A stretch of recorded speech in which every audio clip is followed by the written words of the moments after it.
ঈদের ছুটি শেষে হোম অফ ক্রিকেটে ফিরেছে ক্রিকেটের আমেজ। টাইগারদের অনুশীলন বৃষ্টিতে শেষ। লক্ষ্য একটাই, এড়াতে হবে বিশ্বকাপের বাছাই পর্ব, আর তাই সুপার লিগের প্রতিটা ম্যাচ মহা গুরুত্বপূর্ণ। আপনার নিজের বেস ক্রিকেটটা খেলা খুব ইম্পর্টেন্ট, আপনার যার সাথেই খেলেন। তো আমাদের ক্ষেত্রে মূল কনসার্ন আসলে আমরা কোন ক্রিকেটটা খেলবো, কোন ক্রিকেটটা খেলতে চাচ্ছি। 3 বছরে জাতীয় দলের সুযোগ পেয়েছেন 35 ক্রিকেটার। 2-1 ম্যাচ খেলেই থমকে গেছে বেশিরভাগের ক্যারিয়ার। কিছু কিছু রিপ্লেসমেন্ট ডেবিউটান্ট হয়েছে বাই ডিফল্ট। এটা তো আমাদের শুরু থেকে এই সমস্যাটা হচ্ছে যে এভরি টেস্ট ম্যাচে আমরা 1-2টা করে ডেবিউ করাচ্ছি। এখন থেকেই আমরা যদি ঠিকমতো না এগোই তাহলে টেস্ট ম্যাচ হয়তো আমাদের জন্য ডিফিকাল্ট হয়ে যাচ্ছে ধীরে ধীরে। সাংবাদিকতার ওপর নগ্ন আঘাত। রোজিনা ইসলামের মুক্তির দাবিতে ক্রীড়া সাংবাদিকদের প্রতিবাদ। না ফেরার দেশে শামসুল বারী, প্রিয় মানুষটাকে হারিয়ে হকি পাড়ার আকাশ বাতাস আজ বড্ড ভারী।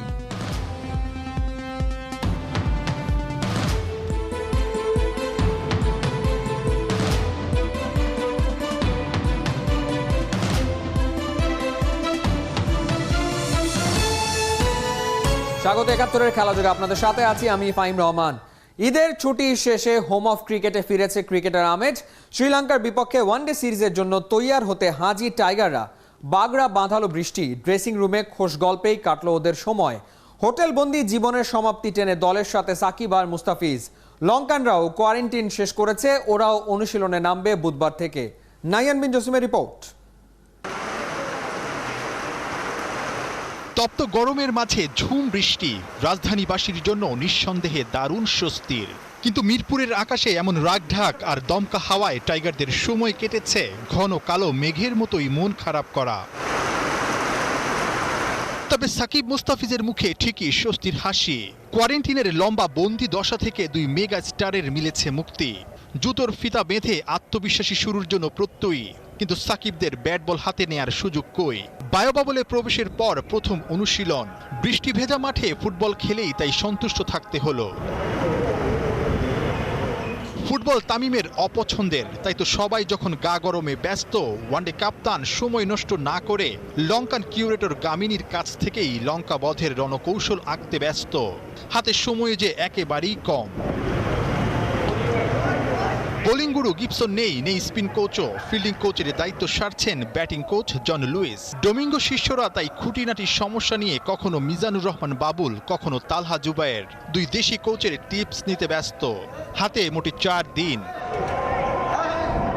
লঙ্কা বাংলা সিরিজ শুরু 23 মে। তার আগে নিজেদের যাচাই বাছাইয়ের একমাত্র সুযোগ বৃহস্পতিবার বিকেএসপির ওয়ার্ম আপ ম্যাচ। সেখানেও থাকতে পারে বৃষ্টির চোখ রাঙানি। পূর্বাভাস সত্যি হলে সিরিজে টাইগারদের প্রস্তুতি ঘাটতি একটা বড় শঙ্কা হয়েই থাকবে। নাহিয়ান বিন জসিম, ৭১। হিসাবটা সহজ। 2023 বিশ্বকাপ সরাসরি কোয়ালিফাই করতে ওয়ানডে সুপার লিগের প্রতিটা ম্যাচ মহা গুরুত্বপূর্ণ। সে লক্ষ্যে লঙ্কানদের বিপক্ষে পূর্ণ 30 পয়েন্টে চোখ টাইগার ম্যানেজমেন্টের। 2 পেসার রুবেল হোসেন আর হাসান মাহমুদের চোট অস্বস্তিতে ফেললেও সাকিব মুস্তাফিজের প্রত্যাবর্তনে দলের আবহ বদলে দিয়েছে, জানিয়েছেন নির্বাচক হাবিবুল বাশার। তবে ধারাবাহিক ক্যাচ মিস নিয়ে চিন্তা কাটছে না। রিয়াসাত আজিমের রিপোর্ট। শ্রীলঙ্কার সাথে বাংলাদেশের ক্রিকেটীয় সম্পর্কটা আপাতত আসা যাওয়ার। এ পর্বে লঙ্কানরা এসেছে, সামনে 3 ম্যাচ ওডিআই সিরিজ। সফরকারীরা যেখানে 2023 বিশ্বকাপ সামনে রেখে দলে পরীক্ষা নিরীক্ষায় ব্যস্ত, বাংলাদেশ সেই প্রেক্ষাপটে অনেকটাই গোছানো। নানা বিবেচনায় আসছে সিরিজের গুরুত্ব আকাশ ছুঁয়েছে। ওয়ানডে সুপার লিগে হোম সিরিজে পয়েন্ট হারাতে চায় না তামিম ইকবালের দল। জয় ফেরা গুরুত্বপূর্ণ সব ফরম্যাটে। শেষ 10 ম্যাচে 9টায় হার টিম টাইগার্সের। ব্যাটিং অর্ডারের 5 আর 7 নম্বর পজিশনে আরও একবার যাচাই করে নিতে চায় ম্যানেজমেন্ট। আপনার নিজের বেস ক্রিকেটটা খেলা খুব ইম্পর্টেন্ট, আপনার যার সাথেই খেলেন। তো আমাদের ক্ষেত্রে মূল কনসার্ন আসলে আমরা কোন ক্রিকেটটা খেলবো, কোন ক্রিকেটটা খেলতে চাচ্ছি। পয়েন্টগুলি খুব ইম্পর্টেন্ট হবে আমাদের ওয়ার্ল্ড কাপ কোয়ালিফাইয়ের জন্য। হোপফুলি একটা অ্যাডভান্টেজ আমাদের আছে, আমরা হোমে খেলছি। লাস্ট সিরিজ যেটা খেলেছিলাম হোমে, সেটা আমরা ভালোই করেছিলাম। নিউজিল্যান্ড সিরিজটা ভালো যায়নি, আবার হোমে খেলা হচ্ছে, তো অবশ্যই প্রত্যাশা থাকবেই ম্যাক্সিমাম পয়েন্ট এখান থেকে নিয়ে নেওয়া। এই সিরিজে কি শান্ত সৌম্য আরও কিছু চান্সেস পাবে কিনা? শান্ত খুব বেশি দিন স্টার্ট করেনি। সৌম্য বলবো যে সৌম্যর কাছ থেকে এখন অনেকে আরও একটু ধারাবাহিক পারফরমেন্স আশা করেছিলাম, বাট স্টিল এই যে ম্যাচ উইনার আমরা এরাই কিন্তু আমাদের ভবিষ্যৎ চান্সেস কি চান্সেস এখনই বলা আছে, বাট এই সিরিজে কী হবে আমরা এখনো বসিনি, বাট ডেফিনেটলি তারাই আমাদের, যেটা বললাম, তারাই আমাদের ফিউচার। পেসার হাসান মাহমুদ আর রুবেল হোসেনের চোট সাথে মুস্তাফিজের দীর্ঘ কোয়ারেন্টিন পেসারদের প্রস্তুতিকে বাধাগ্রস্ত করেছে। সিলেকশন প্যানেল ভাবনাকে দূরে ঠেলে সামনে তাকাতে চায়, আছে স্বস্তির কিছু জায়গাও। সবশেষ যে হোম সিরিজটা আমরা জিতেছিলাম উইন্ডিজের বিপক্ষে, সেখানটায় কিন্তু আসলে ম্যান অফ দ্য সিরিজ ছিল কামব্যাক করা সাকিব আল হাসান। ব্যাটিংটা সাকিব ফিরে আসে একটু বাড়তি অ্যাডভান্টেজ পাবো আমরা, এবং একজন বোলার এক্সট্রিমে খেলতে পারবো। তো সাকিবের ইনক্লুশনটা আসলে টিমের ব্যালেন্সের জন্য খুব ইম্পর্টেন্ট হয়, সেটাই সিরিজে পাচ্ছি, which is very important. Shakib মুস্তাফিজের প্রত্যাবর্তন বাংলাদেশের শক্তি বাড়ালেও সিরিজের পর সিরিজ এই ক্যাচ মিসের ধারাবাহিকতা ম্যানেজমেন্টের বড় ভাবনা, যার কোনো নির্দিষ্ট সমাধানও নেই। ফিল্ডিং কিন্তু দলের টোনটা সেট করে দেয়। আমরা ক্যাচিংটা বেশি খেয়াল করি, বাট আমার কাছে ground fielding is more important. Catching তো ডেফিনেটলি ইম্পর্টেন্ট, ক্যাচ তো ম্যাচ জেতায়, কিংবা ক্যাচ আপনার মিস ক্যাচ আপনাকে ম্যাচ হারাবে, বাট আপনি কিন্তু ফিল্ডিংটা ভালো করতে হবে, গ্রাউন্ড ফিল্ডিং স্পেশালি। কেন হচ্ছে এটা আসলে কারণটা আমি ঠিক বলতে পারবো না, বাট আমি এক্সপেক্ট করি তাদের কাছে আরও ভালো ফিল্ডিং ডেফিনেটলি। হোমে উইন্ডিজের বিপক্ষে টেস্ট হারার পর টানা 2 অ্যাওয়ে সিরিজে ব্যর্থতায় ব্যাকফুটে বাংলাদেশ। হারানো ছন্দ ফিরে পেতে জয়টা খুব প্রয়োজন। আপনাকে একটা জিনিস খেয়াল করতে হবে যে রিয়াসাদ আজিম, 71। ক্রিকেটে ফিল্ডিং ইজ সবশেষ 3 বছরের একটা চলে গেছে করোনায়, খেলা হয়েছে 24 মাস। যদি প্রশ্ন করা হয় এই সময় কজন ক্রিকেটারের অভিষেক হয়েছে, উত্তরটা রীতিমতো অবাক করা, সংখ্যাটা 35। অর্থাৎ প্রতি 12 মাসে প্রায় 18 টাইগারকে অভিষেক করিয়েছে ম্যানেজমেন্ট। যাদের অভিষেক করানো হয়েছে বড় অংশের ক্যারিয়ার থেমে আছে 1-2 ম্যাচ খেলে। সন্তোষজনক নয় বোর্ডের ব্যাখ্যা। সব মিলে অভিষেকের পসরায় বিকল্প তৈরি হয়নি বিগ ফাইভের। রিয়াসাদ আজিমের রিপোর্ট। টাইম আমাদের জন্য খুব খুব ক্রুয়াল টাইম ওয়েট করছে। আসলে আমরা যদি এখন থেকেই আমরা যদি ঠিক মতো না এগোই, তাহলে টেস্ট ম্যাচ হয়তো আমাদের জন্য ডিফিকাল্ট হয়ে যাচ্ছে ধীরে ধীরে।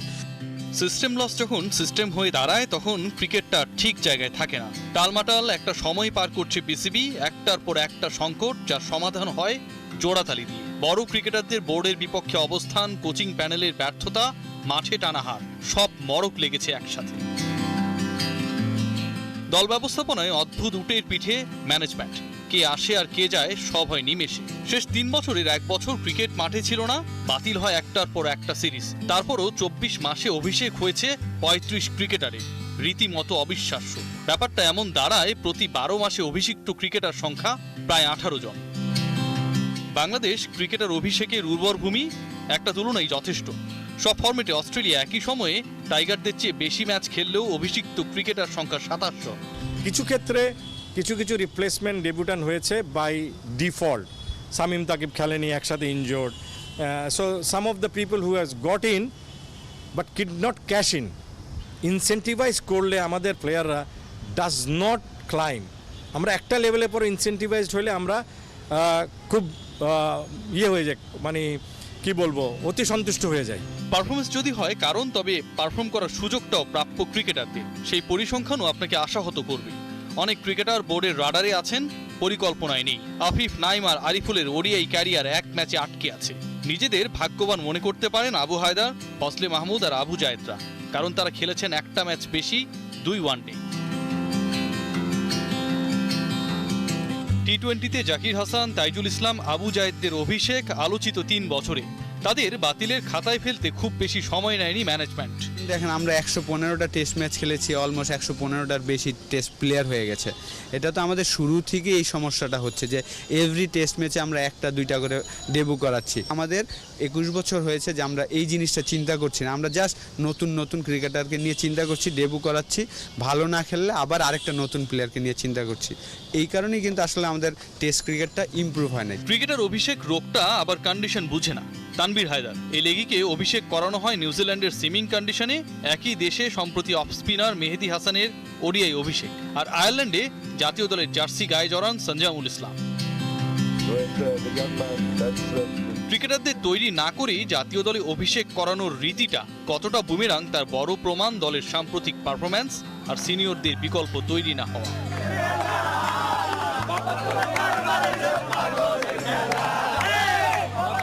রিয়াসাদ আজিম, 71। লঙ্কায় গিয়ে টেস্টে সুবিধা করতে পারেনি টাইগাররা। সিরিজ খুইয়েছে ওরা। এবার ঘরের মাঠে ওয়ানডেতে বাংলাদেশ নিতে চায় বদলা, তবে কাজটা সহজ হবে না। অভিজ্ঞতা আর তারুণ্যের মিশেলে শ্রীলঙ্কার দলটা মন্দ না, একেবারে কম না ম্যাচ উইনারের সংখ্যা। একাই খেলা ঘুরিয়ে দেওয়ার মতো বেশ কজন আছে লঙ্কান দলে, তাদেরই একজন কুশাল পেরেরা। ধারাবাহিক আয়োজনে রহমান পেরের রিপোর্ট। বিষাদের বিউগল হালের লঙ্কান ক্রিকেট। আলোক ছটায় উৎসবের 7 রং ছোঁয়ানো দিন কমই আসে। লঙ্কান সূর্যের অস্তাচলেও আলোকিত এক অধ্যায়ের স্রষ্টা কুশাল পেরেরা। 2019 সালে একা হাতে সাউথ আফ্রিকাকে হারিয়ে দেয়া তার 153 রানের হার না মানা ইনিংসটাকে সর্বকালের অন্যতম সেরা হিসেবেই মনে করা হয়। ডারবানের ওই অলৌকিক ব্যাটিং মহাকালের স্রোতে টিকে থাকলেও লঙ্কানরা তাদের মহারত্নকে ভুলে যেতে সময় নেয়নি।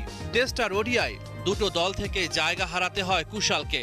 অপার সম্ভাবনাও হয়ে যায় ব্রাত্য।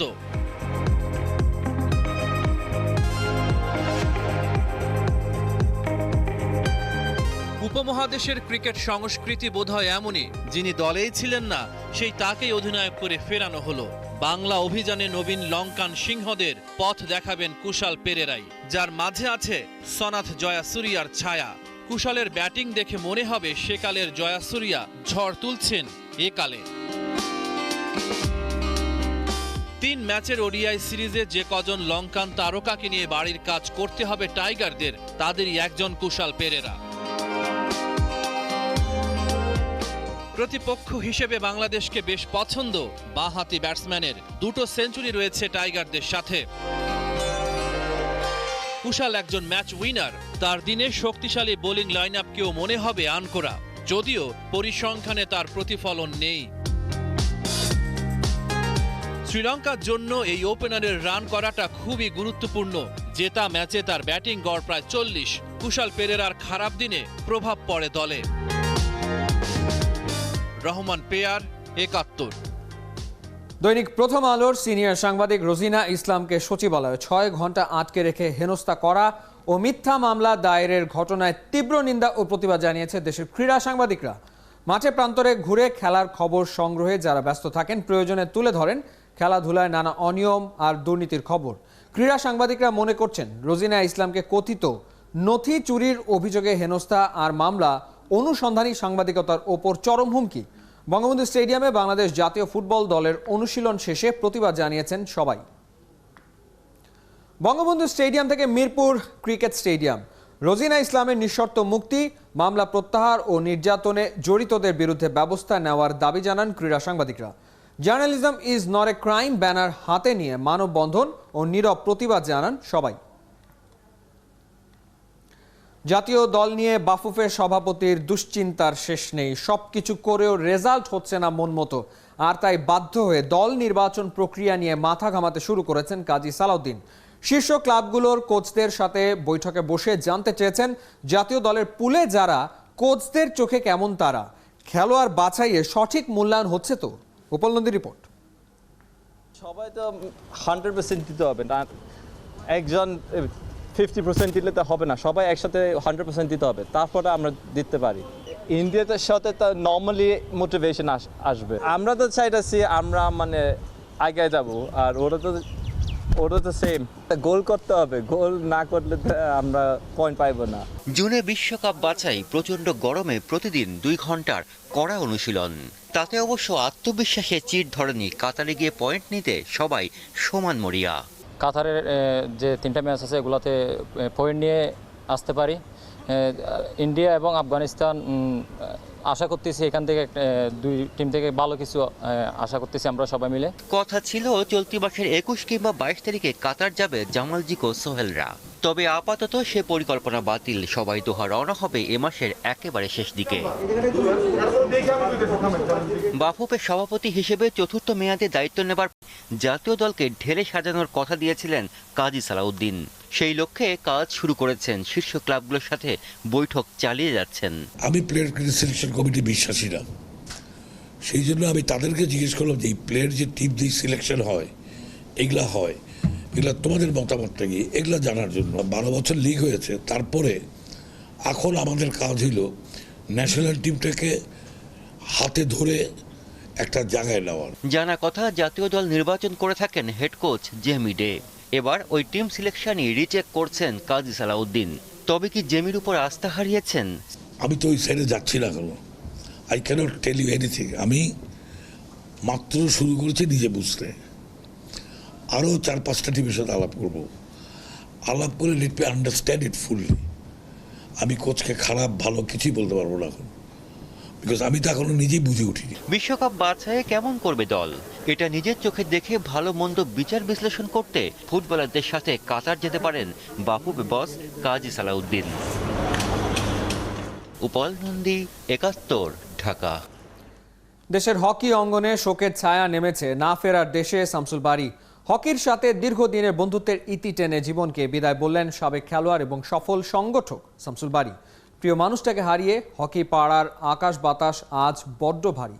সবার মুখে একটাই কথা, এ এক অপূরণীয় ক্ষতি। দেশের হকিতে তার অবদান ভোলার নয়। মত বদলেছেন রোবার্তো মানচিনি। 2022 সালের কাতার বিশ্বকাপের পরই তিনি ছাড়ছেন না ইতালির কোচের দায়িত্ব। দলটির দায়িত্বে থাকছেন আরও 4 বছর। মানচিনির ইচ্ছে ছিল কাতার বিশ্বকাপের পর জাতীয় দল ছেড়ে ক্লাব ফুটবলে মন দেবেন, তবে 56 বছর বয়সী এই কোচকে ছাড়তে রাজি হয়নি ইতালির ফুটবল ফেডারেশন। সংস্থাটির প্রধান গ্রাভিনা জানিয়েছেন, সাফল্যের ধারাবাহিকতা ও আরও ট্রফি জয়ের লক্ষ্যেই মানচিনিকে রেখে দেওয়ার সিদ্ধান্ত নেওয়া হয়েছে। 2018 সালের মে মাসে দায়িত্ব নেওয়ার পর মানচিনির কোচিংয়ে 28 ম্যাচের 19টিতে জিতেছে ইতালি, হেরেছে মাত্র 2টিতে, উঠেছে ইউএফা নেশনস লিগের সেমিফাইনালেও। এই ছিল এই মুহূর্তের খেলাযোগে। সরাসরি সংবাদ অনুষ্ঠান দেখতে থাকুন 71-এর ফেসবুক পেজ এবং সাবস্ক্রাইব করুন 71-এর ইউটিউব চ্যানেলে। প্রতি মুহূর্তে আমরা জানাচ্ছি করোনার সবশেষ। ভয় নয়, সচেতনতাই জয়।